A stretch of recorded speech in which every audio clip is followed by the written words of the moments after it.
Now, I used to teach that the only place that was Jerusalem once it became Jerusalem.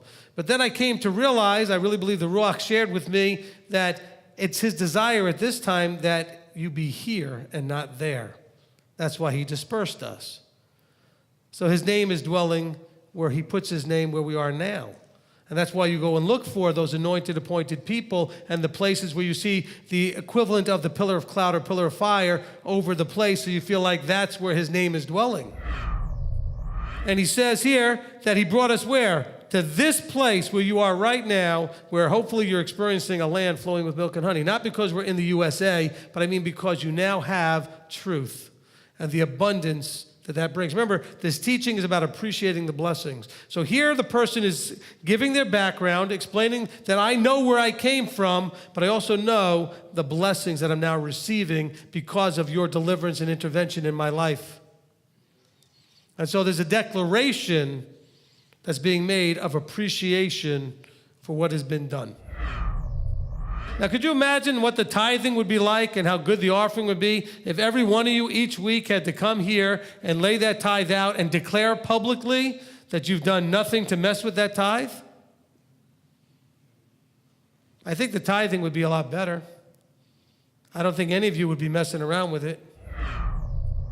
Hey, if you have the ability to do something that makes a lot of money, guess who gave you that ability? Yeah, you're the one who put in the effort. But you know what? I've got no ability in brain surgery. I can put all the effort I want in, it's not going to be successful. I've got no ability, fixing your plumbing or electricity. I can put in a ton of effort, but if he didn't give me the ability, I'm not going to get it done. It's not going to be any good.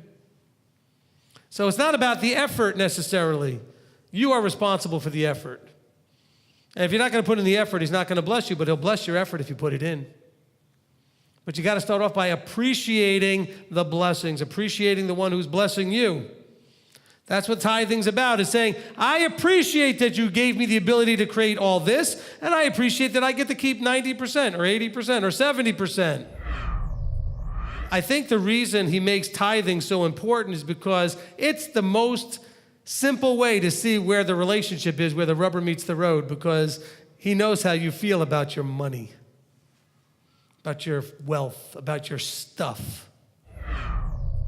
From the time they leave in Exodus going forward, he tells them, do not forget you were a stranger in a strange land. Do not forget you were slaves in Egypt. Do not forget you were poor and oppressed. Do not forget where you came from. Why? Because we can get so spoiled, prideful, ego comes running rampant, and we forget who provides.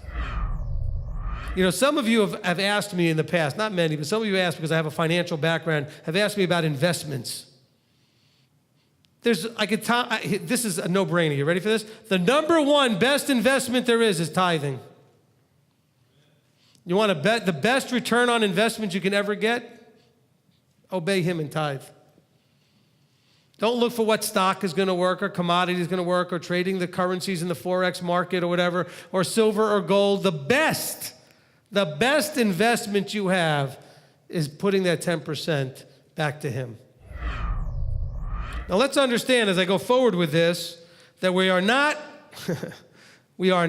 to treat Yahweh like the IRS. What we try to do with the IRS is try to figure out how can we give them as little as possible. Isn't that what we do? We want to make sure that we give the IRS as little as possible within legal means. Okay? I'm not promoting doing anything illegal. I'm just saying that's generally what we do, right? We try to make sure we know the law as best we can so that we can pay the absolute least amount that we have to. Look, I've often talked to you about being a minimalist or a maximalist. Do you want to treat Yahweh that way? Do you want him to treat you that way? Why are we trying to nickel and dime him? Do you think that you can outgive him?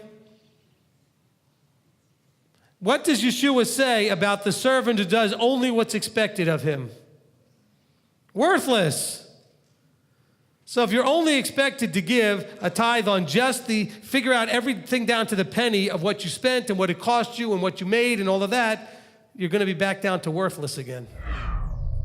And so if you're having a struggle with tithing, or anything for that matter, some of you have a trouble putting on your seat. Why, don't you believe him when he says what he says? Why do you keep some of the things and not all of the things? You believe some of it, you don't believe all of it? Did he not mean everything he said? All scripture is breathed of Elohim. All scripture is meant for instruction. Don't you believe all of it is good? Moses says, I gave you all this stuff and it's for your good. So keep it. I lay before you blessing and cursing, life and death. Choose life. I know this is hard for a lot of you coming out of the mainstream point of view and all the years of indoctrination, but what you do matters. Your choices matter.